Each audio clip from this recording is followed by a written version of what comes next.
Welcome to the Bold Analysis, ladies and gentlemen. And as the family of Bold, I want to first take this opportunity to thank you for your valued support in this channel. And I promised you that we'll try to take it a notch higher. And I've had the single privilege of meeting a legend, an elder, Honorable Koigi Wamwere.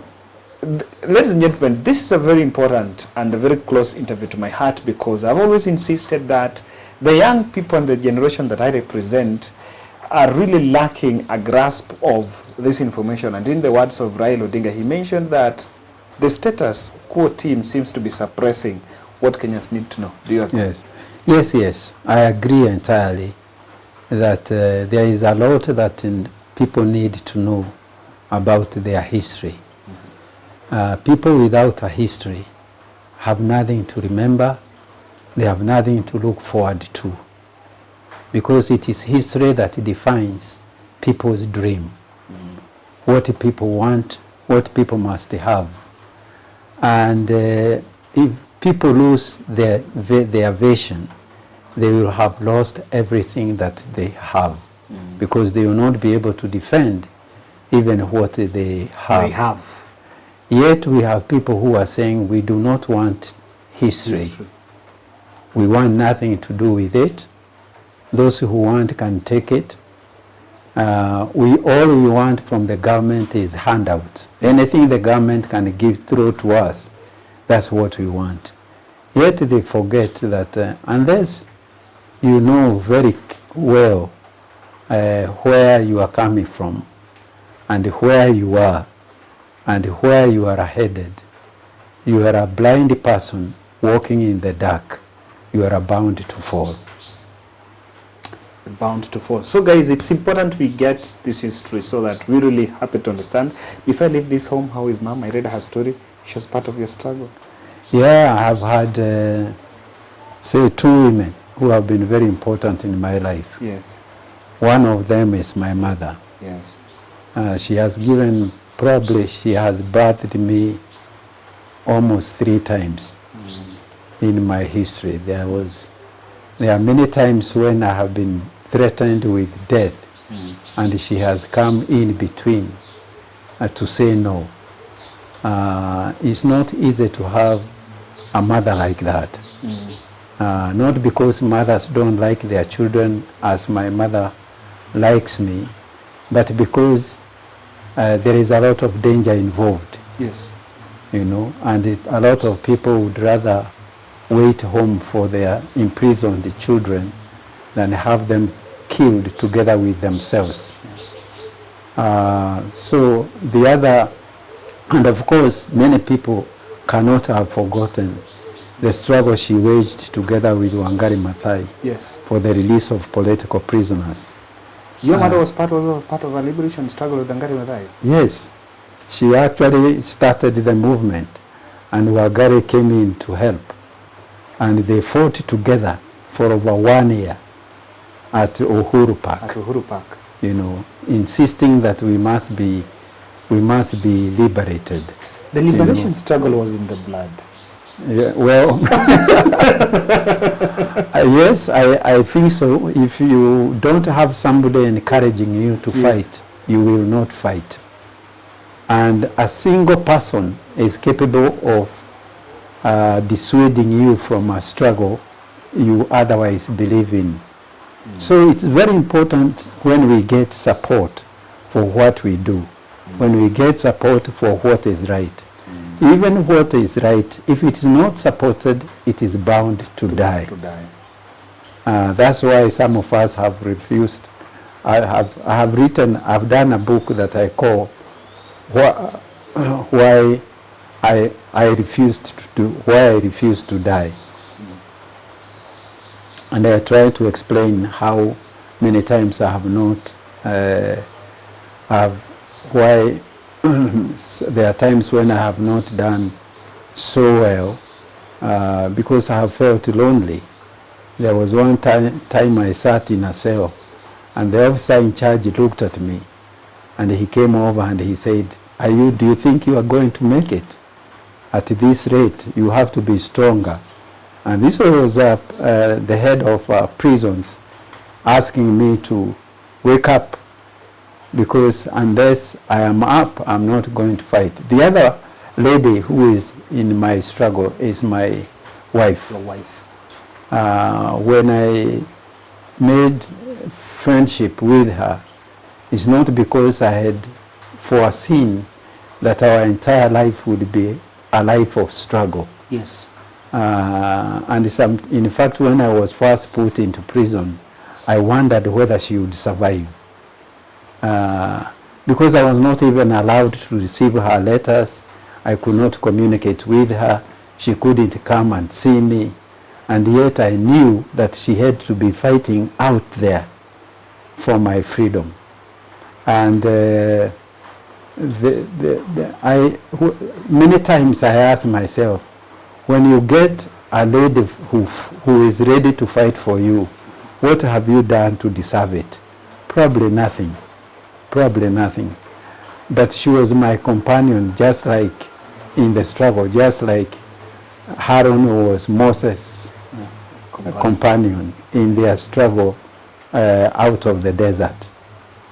My wife has been wonderful. She has stood, in fact, she fights better when we are in trouble than when we are not. I don't know why.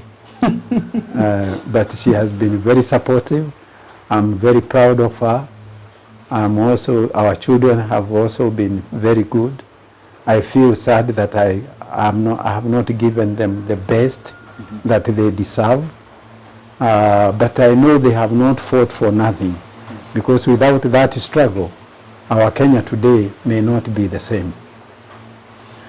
Thank you, and this is a very bold message for the youth, that we need to know where we are coming from so that we understand where we are heading. Do you need a job from government? Did I? Do you need a job from government? I know I keep on provoking you. Yeah, I know, but let me put it this way. In Kenyatta's struggle against Jaramogi, and against blunders-Koigi, and against somebody else called, what was his name? J.D. Kali. These were staunch opponents of Kenyatta. Yes. And Kenyatta always ended up putting them in, at least first making sure that they were not in parliament, but or if possible, they were in jail. But when he set them free, because he could not jail them forever, yes, he always made sure that he gave them work. I remember Jaramogi Oginga Odinga used to be chairman of Cotton Lint Board. Yes. Blunders-Koigi used to be the chairman of Kenya Maize Board. I know J.D. Kali used to be in charge of tourism, a commission for tourism or something like that. Yes. And I have asked myself, why was Kenyatta generous with his opponents? And I believe that he was generous with them after they had fallen to the ground, because he must have known that even if they were his opponents, they were not opponents of the country. Yes. And there is something that they could do for the country. And he gave them the opportunity to do that one thing rather than kill them with starvation, hunger, isolation, and enmity. So if Ruto wants to be as generous as Kenyatta was, he is free to be. And I wouldn't turn down if, for instance, I was given an opportunity to serve in the Kenya Commission. What do you call it? The commission that deals with reconciliation, negative ethnicity. If I was given an opportunity to work for a commission like that, yes, I wouldn't turn it down because I am putting my prayers on it. No, we're just saying, why not? Because if you, why not? Why not? You know, you really, we recently, and in a good spirit, we recently acknowledged Leonard Mambo Butela. Yes, as a hero, announced as the chairman of that commission, the Heroes Commission. Heroes Commission. Yes, yes. You are part of the heroes. Oh, this is at least you see this road out here. It is called Wamwere-Part Road. And I was given this honor by the regime of Kinyanjui, Governor Kinyanjui. Governor Kinyanjui. Yeah. I thought that I haven't seen another. There are very few people who fought for freedom who have been honored accordingly. Yes. Who have been given heroship. Yes. The trend has been to deny them that acknowledgement, to make sure that they die of hunger. This is what Mau Mau die for. They die of hunger when there are many jobs. Their children die illiterate because the government is not ready to pay for their education. Now, if Ruto wants to be different from those predecessors of his who have done very badly, it is his choice. But I think he will stand much better and he will have a much better legacy if he looks up people who have fought for this country to give them an opportunity to serve it. Yeah, we're making a public petition. Public petition. Yeah, this should be one. This should be a public petition because anyway, this is something that is very important, and thank you very much. We believe that the president will watch this, and I'll make sure he watches. And by the way, let's share this interview until to make sure imefikia any other person that is supposed to do this. Yes. There's a question that is being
via him. Yes, you can. Exactly. So just give us an explainer on why you never received. Yeah, I was saying about, I was talking about why I deserve pension. Was because I have served 2 terms I did not serve 10 years because in my 7th year in Parliament, I was picked by the government there and taken to the Manyani detention, or to detention in Manyani. Not because I had broken the law, which can actually allow you to be denied pension if you are imprisoned, if you are criminally imprisoned and therefore have not legally finished your detention period. But for me, who was picked from detention and put inside before I finished my 10 years, should have my 10 years in record because I did not legally lose them. If you are forced out of Parliament by government, then you cannot be punished for it. And if you are punished for it, that is a mistake. And it is, we could say that the law is being violated by the very people who ought to observe it. Allow me to finish with Mount Kenya. You have a new deputy president. You have a deputy president after presidency, and it seems the kingpinship is gone. Do you have a new kingpin? Do you have a new kingpin? Mm-hmm. Yes, we have a new kingpin. Who is he? I have always said in Kikuyuni. You mean in Kikuyuni? Yes. So far, yes, the person who may be called a kingpin would be Uhuru. Will be Uhuru. Yes, I think. Why not Gachagua? Because, or let me say that the Kikuyu community is divided. There will be a part of it that will rally behind Gachagua. There is a part of it that will rally behind Uhuru. That there is also room for development of a new leader in Kikuyuni. And I think it will happen. It will happen. I think it will happen. The fact that Gachagua is a deputy president do not give him the kingpinship. No, because we have not had a debate over who should be the leader of the Kikuyu community and who should not. So far, if he is a kingpin, he is a kingpin appointed by one person, President William Ruto, and you don't acclaim a kingpin by one. You don't have a kingpin proclaimed by one individual. It doesn't make sense at all. Uhuru, I think, has done very badly. He has disappointed the many Kikuyu people. They feel that he let them down. He could have done better. While they had given him all the support he needed, even saving him from ICC. And yet his performance has not been such that everybody would have a good reason to celebrate him as a kingpin. In any case, I don't believe in kingpins. I actually hope that no Kenyan community is going to have a kingpin. What we need is a national kingpin. We need a national leader. Nationalists. Who will belong to the whole country. Somebody who will go to Kisumu and be celebrated. Who will go to Coast Province and be celebrated. And who will go to Mount Kenya and be celebrated. This is the kind of leader that we want, that we need.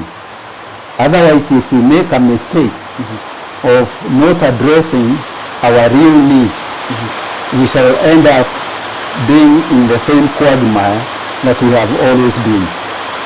Lastly, there is an influence of foreign influence in our election. You have been in this country for long. You have also traveled, taking, even at one point going to exile, not once. Yes. Do you think there is foreign influence in our election? I just want to be specific, in our election, and to what extent, or for what benefit? I think there is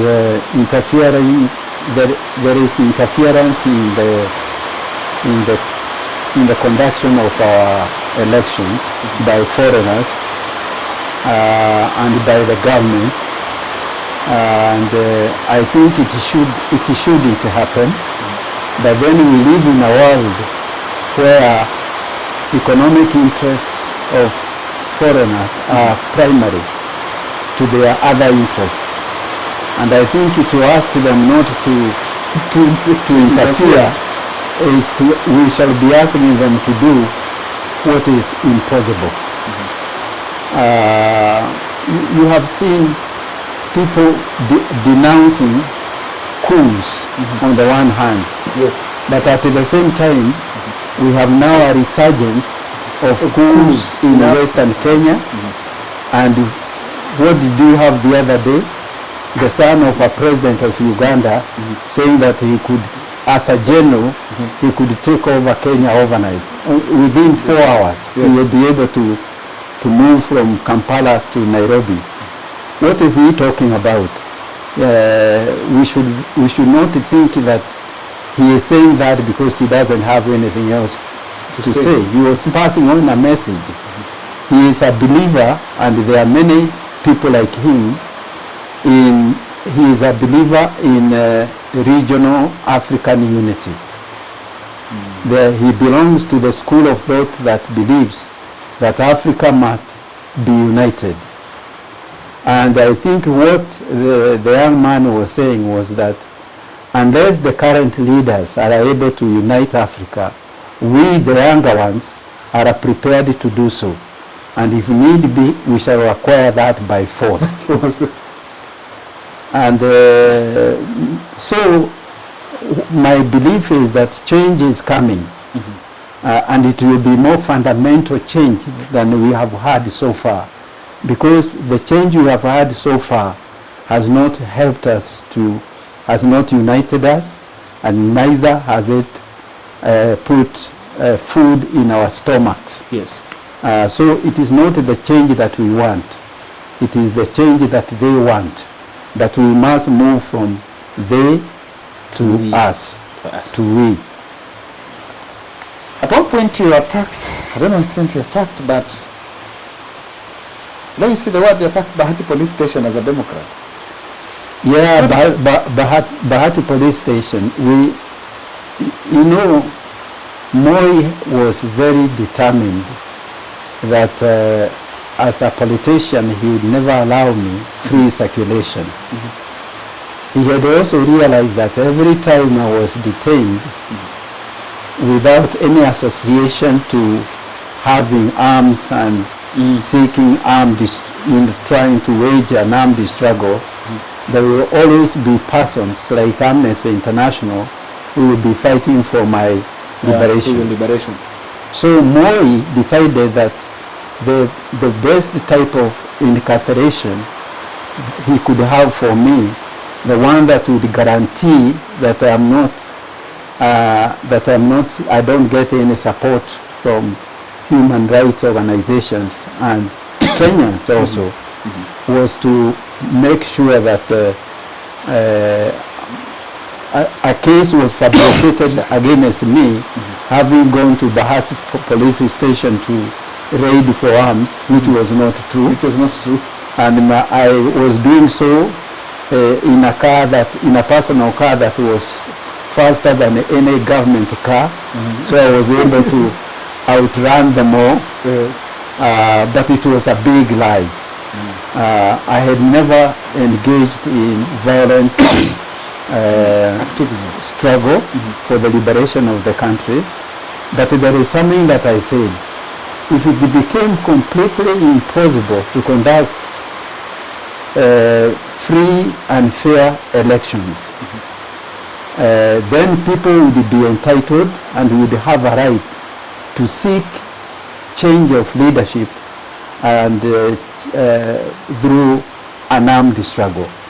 The American Constitution says quite clearly that when people are betrayed and denied their rights, they have a right to take over, to overthrow a government and take it over. But it has always been my prayer that we don't get there.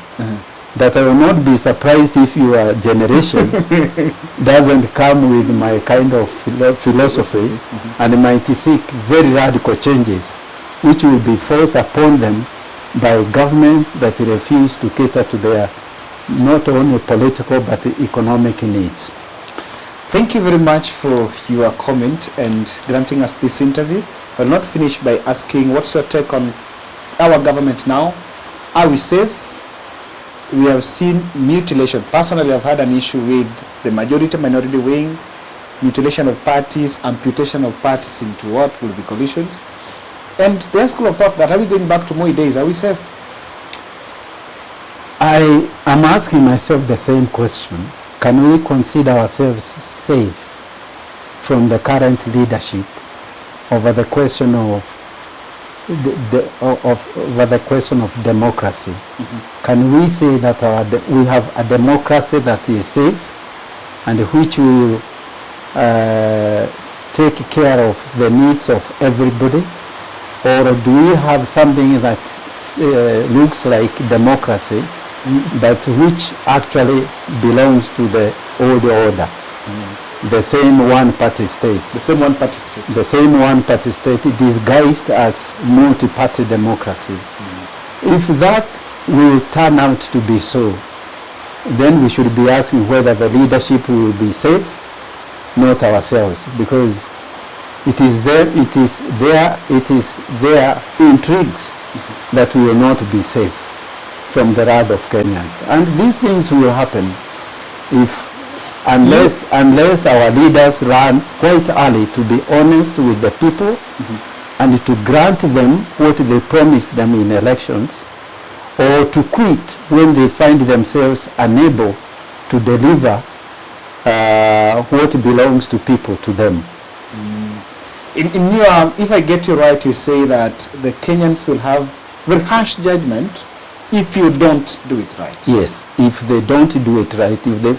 For instance, if you tell people that you are going to bring down the price of unga, maize flour, and you don't do it, if you promise people that the cost of living will be lowered, will not be allowed to go up, then it goes up, and even food disappears from the shelves and all that, then you are not going to be on the best of terms with the people, because people are not idiots.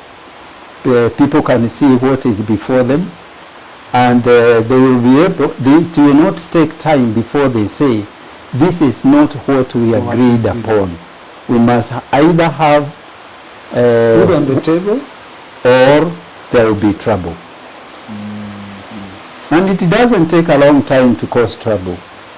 And we must not forget what happened in France when Queen Tonette triggered a revolution over the question of whether people should have bread or cakes.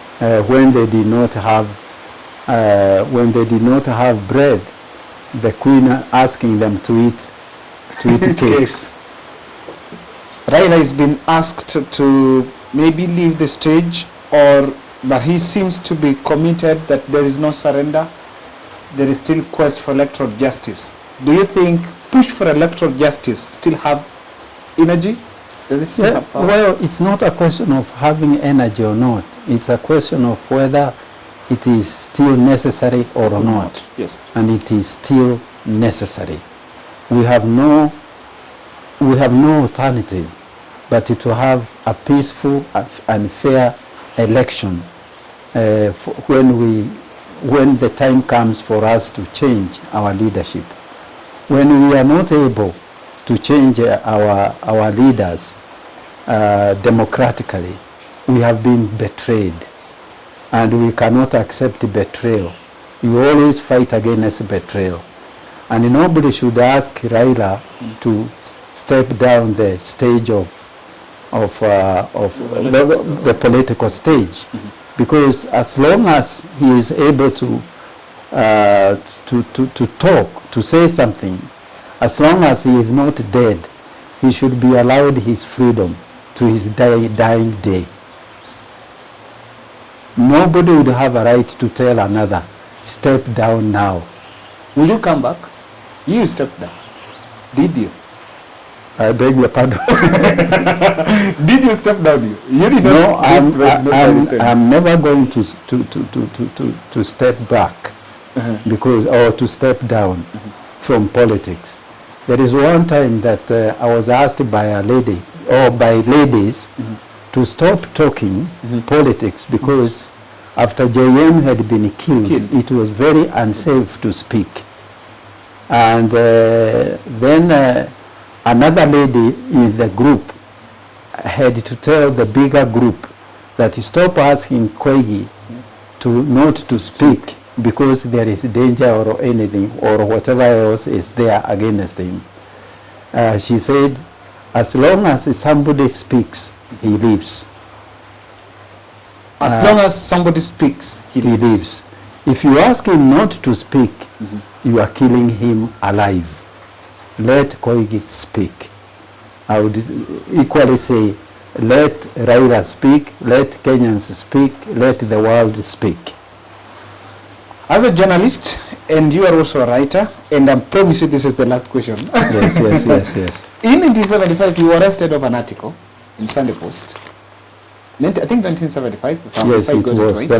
By Kenyatta then. I think that's the story you alluded to. Yes. Recently, there was another reporter. Okay.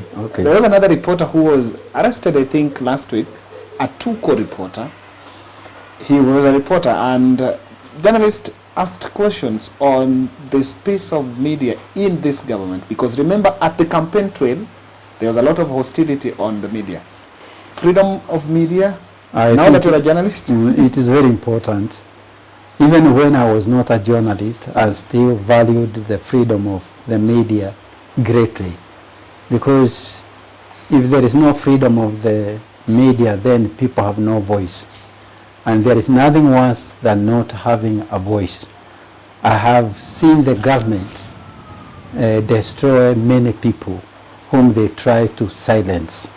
When you are silent, you are dead. And nobody should kill another.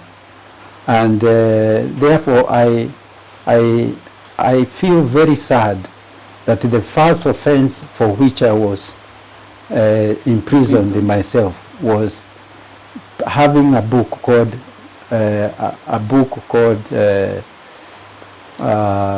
it is called The Art of War. Yes. And it is a book that I had used at the university as a textbook, and which I brought home from the university.